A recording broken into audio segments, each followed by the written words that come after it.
Hi, this is Jody King Colegrove with Quantum Techniques. We're the most comprehensive diagnostic form of energy medicine in the world today. I work with people all over the world over the phone to help them understand why they're not healing and what they can do about it.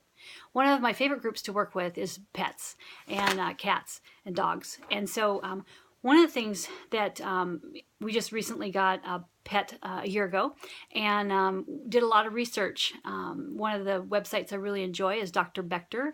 She has a sister website with Dr. McCullough, and so it really helps give a lot of pet ideas and health.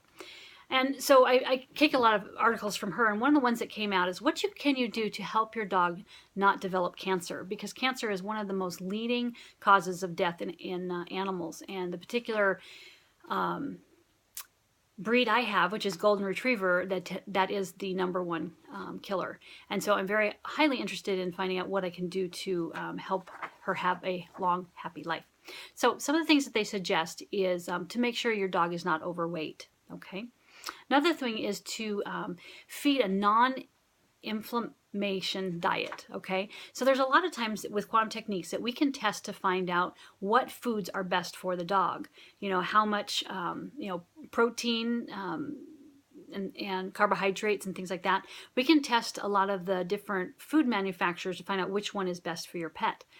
We have a lot of references that we can give you. There's different websites you can go on to find out what is the best ranking pet food. I know Steve uses certain pet foods for his dog, and I've used a couple that have been really good. And so we can test your pet on that. It's important to have that. And then, also test on which foods, table scraps and things like that are good. My dog particularly loves to have broccoli stems. And so when we're cooking, we give her the broccoli stem and she's happy. It's going to be. Another thing is to eliminate your dog's exposure to toxins. And so those are different things like, bug sprays, carpet cleaners, cleaners inside the house, and things like that. I'm always amazed. Each dog has its own alert system on how toxins are impacting them. And so I've moved to a new area, and so there's a lot of different toxins that I haven't encountered before, and one of them has been termite.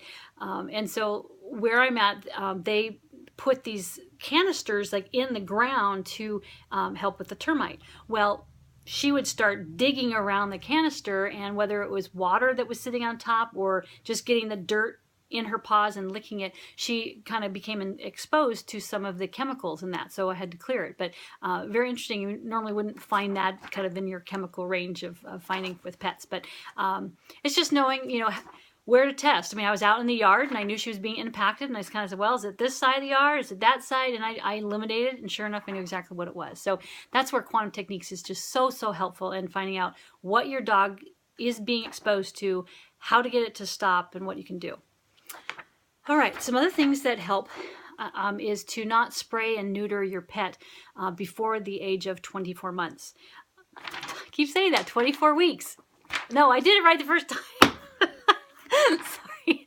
All right, going back. So yes, just don't spray or neuter your pet until after 24 months because it does give them the best possibility of having really, really good health. All right, and the last thing is to try to eliminate non-necessary vaccines. And depending on your area, there's different vaccines that you need to have and what your pet can be exposed to, and we can test to find out. They can also do titer tests to find out if they are maintaining their vaccination, so you don't have to do more. And then there's different things that you can do for heartworm and things like that. So stay tuned as I learn more about how to take care of a pet. So thanks for listening for Quantum Techniques. You can go on our website and download a session request. So if your dog is having issues and you want to find out, why she's itching or why she's waking up at 4 a.m., I've covered it all. So give me a call, and I'd love to work with you and your pet. Blessings.